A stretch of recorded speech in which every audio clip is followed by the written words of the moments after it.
5 August আন্দোলনকারীদের ভাষায় ৩৬ জুলাই।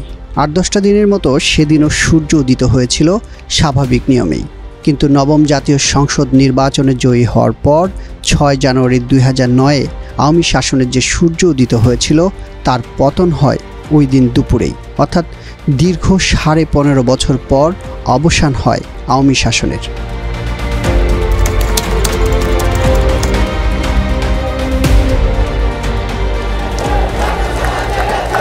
আগের দিন অর্থাৎ ৪ আগস্ট সন্ধ্যায় সার্বিক পরিস্থিতি বিবেচনায় নিয়ে মার্চ টু ঢাকা কর্মসূচি একদিন এগিয়ে ৫ আগস্ট নির্ধারণ করা হয়। কর্মসূচির ব্যাপকতা আঁচ করতে পেরে ওই দিন সন্ধ্যা ৬টা থেকে অনির্দিষ্টকালের জন্য কারফিউ জারি করে সরকার। নির্বাহী আদেশে ৫, ৬, ৭ আগস্ট ঘোষণা করা হয় সাধারণ সরকারি ছুটি।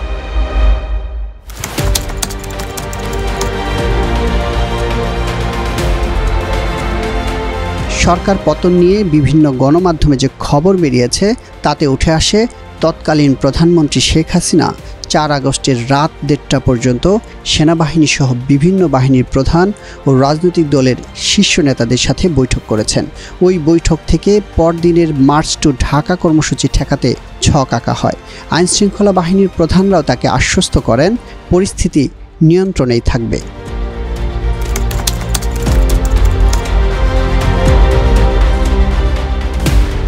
গণমাধ্যমের তথ্য বলছে অন্য দিনের মতো ৫ আগস্টেও ভোরবেলায় শেখ হাসিনা ঘুম থেকে ওঠেন।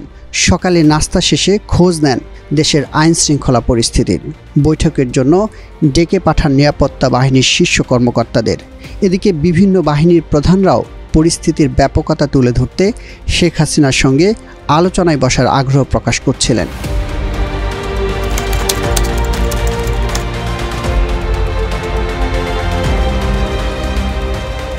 কারফিউ আর নিরাপত্তা কড়াকড়ির মধ্যে রাজধানী ঢাকার ৫ আগস্টের সকালটা ছিল একটু আলাদা। ব্যক্তিগত গাড়ি, বাস, ট্রাক মুক্ত শহরের রাস্তায় যানবাহন হিসেবে দেখা মেলে শুধু সিএনজি ও রিকশার। উৎসুক জনতা আর ফুটপাতের হাতে গোনা দোকানিরা ছাড়া মূল সড়ক ছিল অনেকটাই জনশূন্য। তবে আইনশৃঙ্খলা বাহিনীর কড়া অবস্থান ছিল রাজধানীর বিভিন্ন সড়কের মোড়ে মোড়ে। জরুরি কাজে যারাই বের হয়েছিলেন তাদেরকেই পড়তে হয়েছিল জিজ্ঞাসাবাদের মুখে। এদিকে সামরিক গোয়েন্দা সংস্থার নির্দেশে ৪ আগস্ট দুপুর ১:২১ থেকে বন্ধ করে দেওয়া মোবাইল ইন্টারনেটের পাশাপাশি বন্ধ করে দেওয়া হয় ব্রডব্যান্ড ইন্টারনেটও। ৫ আগস্ট সকাল ১০:৩০টার দিকে ঢাকার বিভিন্ন এলাকায় ব্রডব্যান্ড ইন্টারনেট বন্ধ করে দিলে ব্যাহত হয় শহরের বিভিন্ন স্থান থেকে টেলিভিশনের লাইভ সম্প্রচারও।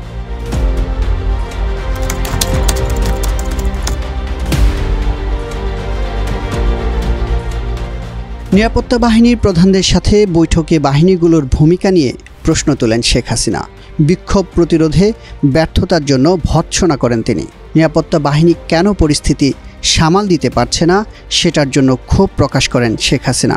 এক পর্যায়ে তিনি আইজিপিকে দেখিয়ে বলেন, তারা তো ভালো করছে।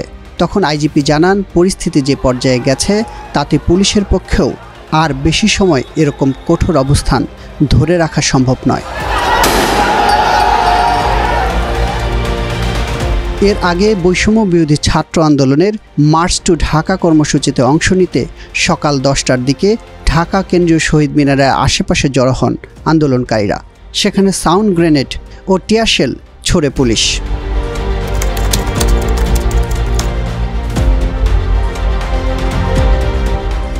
ইন্টারনেট বন্ধ হওয়ায় মার্চ টু ঢাকা কর্মসূচিতে আন্দোলনকারীদের উপস্থিতি নিয়ে যখন স্পষ্ট কোনো ধারণা পাওয়া যাচ্ছিল না, তখন সেনাবাহিনীর পক্ষ থেকে জানানো হয় দুপুর ২টায় দেশের জনগণের উদ্দেশ্যে বক্তব্য দেবেন সেনাপ্রধান জেনারেল ওয়াকারুজ্জামান।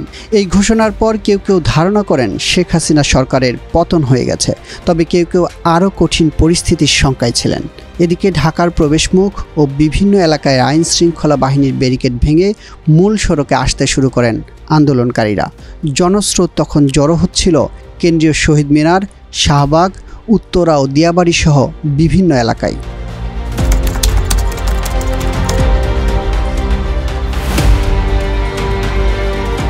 সেনাপ্রধান ভাষণ দেবেন এমন ঘোষণা আসার পর ঢাকার মূল সড়কগুলোর গুরুত্বপূর্ণ কয়েকটিতে অবস্থান নেন আন্দোলনকারীরা। এরপর জনস্রোত যেতে শুরু করে প্রধানমন্ত্রীর বাসভবন গণভবনের দিকে। আর সে সময় বিভিন্ন সূত্রে খবর চাউর হয় তৎকালীন প্রধানমন্ত্রী শেখ হাসিনা পদত্যাগ করে দেশ ছেড়েছেন।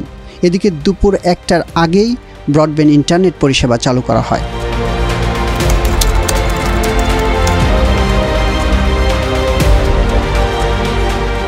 ঘোষণা অনুযায়ী দুপুর 2টায় সেনাপ্রধান জনগণের উদ্দেশ্যে ভাষণ প্রদান না করলে এক ধরনের চাপা উত্তেজনা বিরাজ করে সাধারণ মানুষের মাঝে।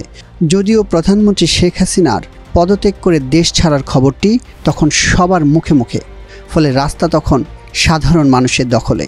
এদিকে সরকারি নির্দেশে 2টার কিছু পরে 4G সেবা চালু করে মোবাইল অপারেটররা। এদিকে ওই সময় সেনানিবাসে বিভিন্ন রাজনৈতিক দলের নেতাদের বৈঠকের জন্য আমন্ত্রণ জানান সেনাবাহিনী প্রধান জেনারেল ওয়াকারুজ্জামান। এতে অংশ নেন বিএনপি মহাসচিব, জামাতের আমির সহ বিভিন্ন রাজনৈতিক দলের নেতারা। এই বৈঠকে উপস্থিত ছিলেন ঢাকা বিশ্ববিদ্যালয়ের শিক্ষক ডক্টর আসিফ নজরুলও।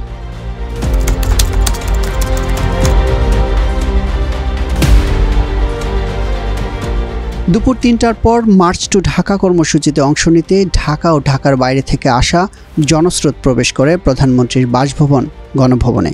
একই সময় প্রধানমন্ত্রীর কার্যালয়, সংসদ ভবনেও প্রবেশ করেন আন্দোলনকারীরা। এ সময় ক্ষুব্ধ জনতার একটি অংশ সরকারি এই ভবনগুলোতে ভাঙচুর ও লুটপাট চালায়। ঘরে বসে থাকা মানুষেরাও নেমে আসেন জনস্রোতে।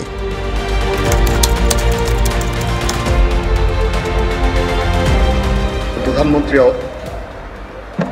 পদত্যাগ করেছেন এবং এখন একটা ইন্টারিম গভর্নমেন্ট ফর্ম করে আমরা আমাদের কার্যক্রম পরিচালনা করব।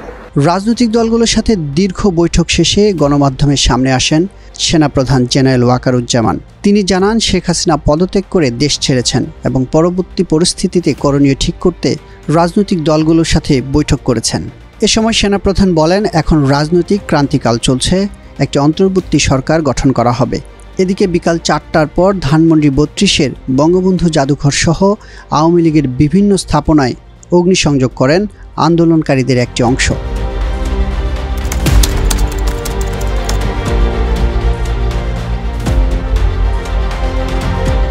বিকাল 5টার দিক থেকেই রাষ্ট্রপতির সাথে বৈঠকের জন্য বঙ্গভবনে আসতে শুরু করেন বিভিন্ন রাজনৈতিক দলের শীর্ষ নেতারা।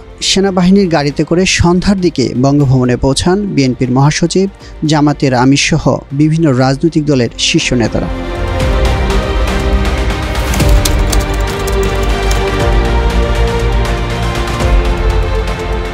আইনশৃঙ্খলা পরিস্থিতি অবনতির কারণে সন্ধ্যা 6টা থেকে 6 ঘন্টার জন্য হযরত শাহজালাল আন্তর্জাতিক বিমানবন্দরের কার্যক্রম বন্ধ ঘোষণা করা হয়। এ তথ্য জানায় আন্তঃবাহিনী জনসংযোগ পরিদপ্তর আইএসপিআর।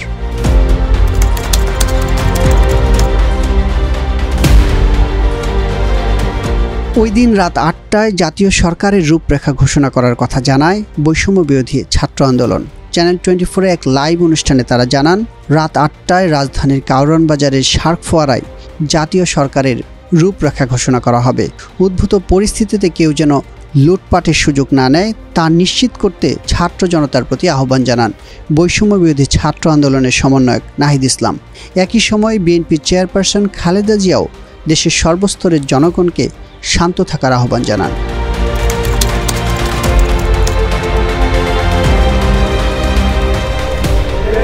রাত 8টার দিকে চ্যানেল 24-এর বিল্ডিংয়ে বৈষম্য বিরোধী ছাত্র আন্দোলনের সমন্বয়করা জানান, আগামী 24 ঘন্টার মধ্যে অন্তর্বর্তীকালীন জাতীয় সরকারের রূপরেখা প্রণয়ন করা হবে। আগামী 24 ঘন্টার মধ্যেই অন্তর্বর্তীকালীন জাতীয় সরকারের রূপরেখা হাজির করব।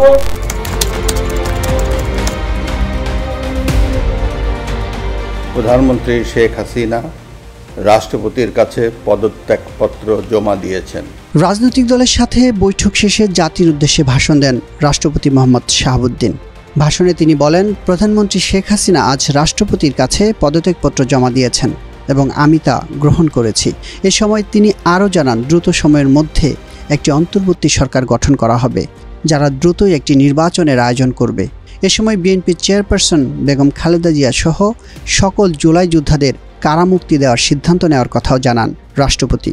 একই সাথে শেখ হাসিনার সরকার ঘোষিত সরকারি সাধারণ ছুটি বাতিল করে পরদিন থেকে সকল অফিস আদালত স্বাভাবিকভাবে খোলা রাখার নির্দেশ দেন রাষ্ট্রপতি। অন্তর্বর্তীকালীন সরকার যত দ্রুত সম্ভব নির্বাচনের ব্যবস্থা করবে।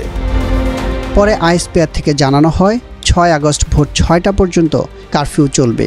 এরপর সবকিছু স্বাভাবিক হবে।